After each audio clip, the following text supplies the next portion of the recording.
ఏదంటే అది అవుతుంది. తనకి ఇష్టం ఉంటే రాజ్యాంగం, ఇష్టం లేకపోతే రాజ్యాంగ ఉల్లంఘన నడుస్తుంది. ఆ రోజు టీఆర్ఎస్ బీజేపీ రెండు కలిసి చేస్తే రేవంత్ రెడ్డిని, ఇలా కాంగ్రెస్ బీజేపీ కలిసి కేటీఆర్ని. ఒకటే మాట చెప్పండి, అరెస్ట్ మీద ఎట్లా చూస్తారనేది. అరే అదేమన్నా పెద్ద ప్రజల సమస్య నాన్న? ప్రజలకు నష్టం ఏమన్నా ఉందా?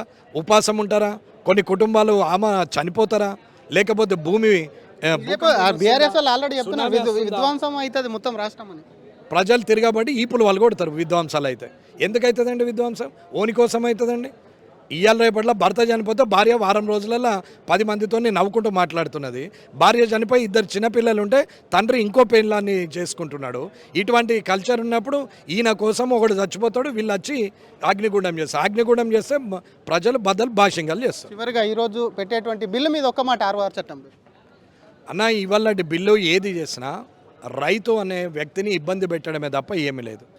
పాత పాస్ పుస్తకాలు ఉండే, ఇంద్రమ్మ పాస్ పుస్తకాలు అంటారు. వాటి ఉన్నప్పుడు అన్నదమ్ముల మధ్యాహ్నం గొడవ లేదు, ఏమీ లేదు. చిన్న చిన్న అవకతవకలు, కరప్షన్ నడిచింది, దానికి కాదని నేను అన్నాను. కానీ తిరిగి భూభారతి తయారు చేసినప్పుడు నేను రిక్వెస్ట్ చేసేది ఒకటే, సర్వే డిపార్ట్మెంట్ వాళ్ళను రిక్రూట్ చేసుకొని సర్వే చేసి ప్రతి వ్యక్తికి ఒక 4 ఎకరాలు ఉంది, అది 32 వంకర్లు ఉండని, 8 వంకర్లు ఉండని, అది మ్యాప్ వేసి ఇచ్చి దాని చుట్టూరున్న సర్వే నెంబర్లు ఏంటి, ఆ సర్వే నెంబర్కి ఆనుకొని ఈ బౌండరీ మీద ఎంతమంది రైతులు ఉన్నారు వాళ్ళందరి పేర్లతో సహా మ్యాప్ వేసి పాస్బుక్ ఇవ్వమనండి.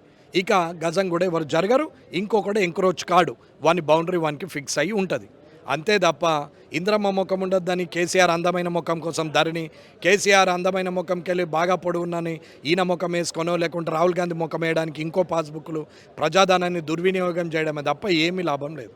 రైతు అనే వ్యక్తి కోర్టుకు వెళ్ళాల్సిన అవసరం లేదు. తప్పు చేసిన అధికారి ఖచ్చితంగా జైలుకు వెళ్ళాల్సిందే.